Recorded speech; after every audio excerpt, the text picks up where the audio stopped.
¿Qué escribiría una mujer de 33 años que sabe que va a morir en pocos días?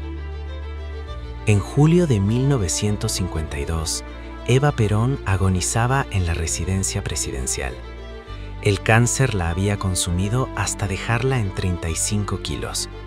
Apenas podía moverse, pero pidió papel y lápiz y comenzó a escribir. Lo que salió de esa habitación fue un testamento político, una carta dirigida a los descamisados, a Perón, a la Argentina.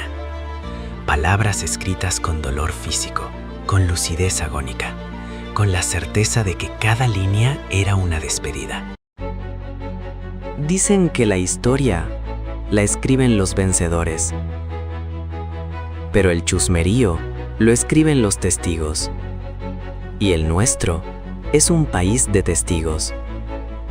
Acá no hay bronce, hay dramas, pasiones y secretos, infidelidades de próceres, ruinas de presidentes, fortunas perdidas y traiciones que cambiaron el mapa.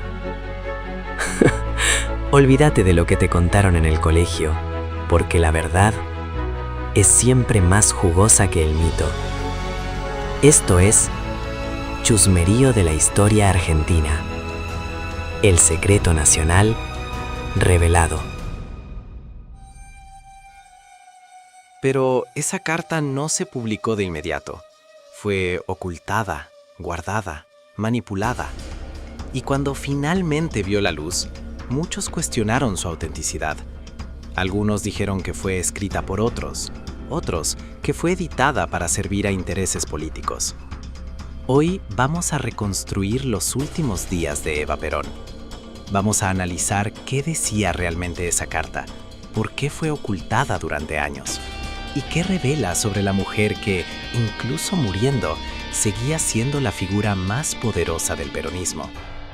Porque lo que está en juego no es solo un documento, es la última voluntad de alguien que sabía que su muerte cambiaría la historia de un país. Pero esa carta no se publicó de inmediato. Fue ocultada, guardada, manipulada. Y cuando finalmente vio la luz, muchos cuestionaron su autenticidad. Algunos dijeron que fue escrita por otros que fue editada para servir a intereses políticos. Hoy vamos a reconstruir los últimos días de Eva Perón. Vamos a analizar qué decía realmente esa carta, por qué fue ocultada durante años y qué revela sobre la mujer que, incluso muriendo, seguía siendo la figura más poderosa del peronismo. Porque lo que está en juego no es solo un documento, es la última voluntad de alguien que sabía que su muerte cambiaría la historia de un país. Para julio de 1952, Eva Perón ya no era solo la esposa del presidente, era Evita, la abanderada de los humildes, la mujer más amada y odiada de Argentina.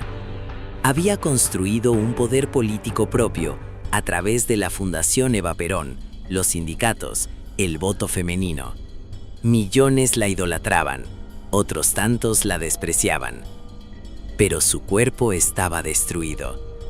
Desde 1950 había comenzado a sentir dolores intensos, hemorragias, desmayos en actos públicos. Los médicos le diagnosticaron cáncer de cuello uterino, avanzado, operable solo si actuaban rápido. Evita se negó a parar, siguió trabajando, siguió apareciendo en público, siguió siendo Evita. En noviembre de 1951 la operaron en secreto. Le extirparon el útero, pero el cáncer ya se había expandido. Y aunque intentaron ocultarlo, su deterioro físico era evidente. Las fotos de esa época muestran a una mujer demacrada, sostenida por ayudantes, apenas capaz de mantenerse en pie. El 4 de junio de 1952, Evita apareció por última vez en público. Fue en el acto por la asunción de Perón a su segundo mandato. Pesaba 35 kilos. Estaba dopada con analgésicos. Tuvieron que sostenerla en el auto descapotable. Después de ese día, nunca más salió de la residencia presidencial. A principios de julio, Evita sabía que le quedaban días, tal vez horas. El dolor era insoportable. Los médicos le administraban morfina constantemente.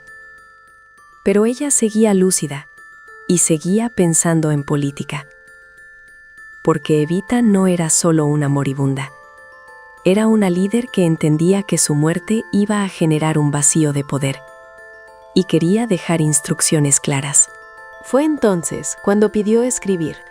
Según testimonios de quienes estuvieron en esa habitación, Evita redactó varias versiones de lo que sería su testamento político, algunas dirigidas a Perón, otras a los trabajadores, otras al pueblo argentino. Escribía con dificultad, con la mano temblorosa, con pausas largas por el dolor, pero escribía.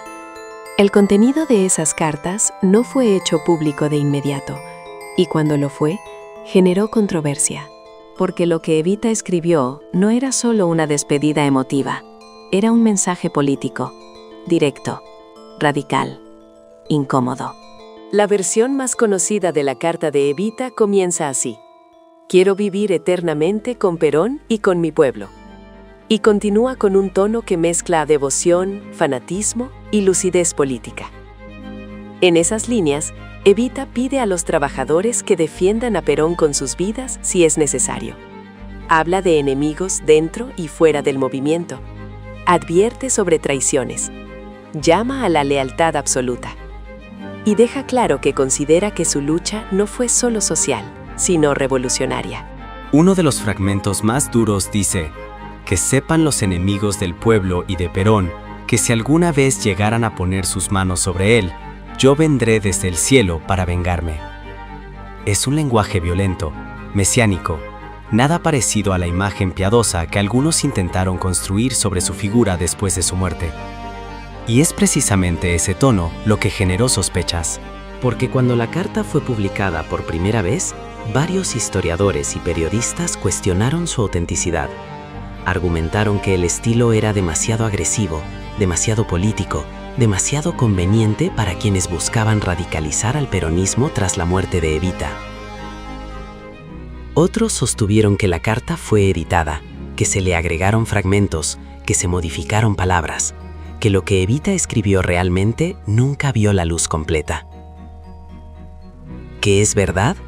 Difícil saberlo, porque el original de la carta nunca fue mostrado públicamente.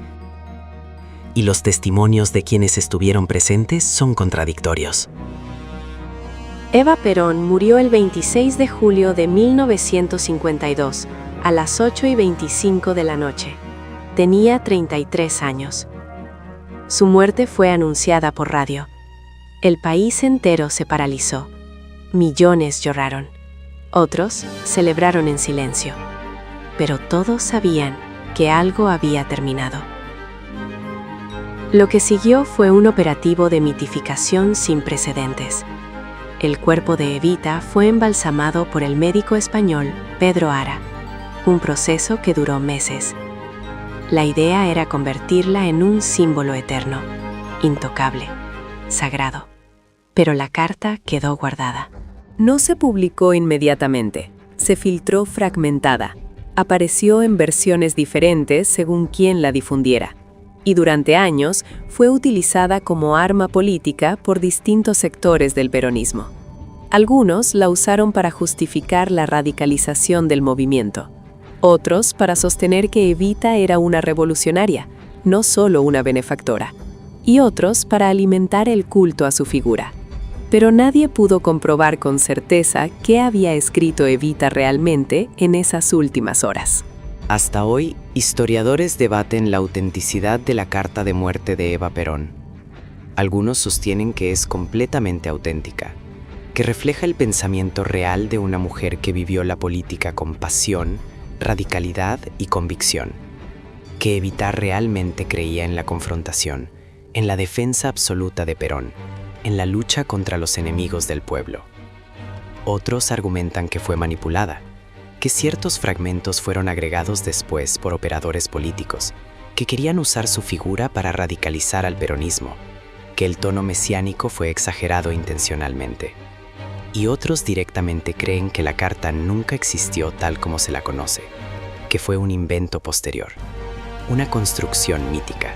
La verdad es que probablemente nunca lo sabremos con certeza, porque el documento original, si es que existe, nunca fue exhibido públicamente, y los testimonios de quienes estuvieron en esa habitación son insuficientes.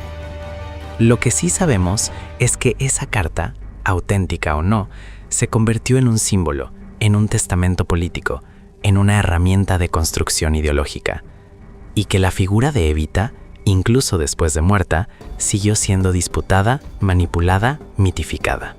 Eva Perón murió sabiendo que sería recordada, pero probablemente no imaginó hasta qué punto su muerte sería utilizada, su cuerpo profanado, su memoria convertida en campo de batalla.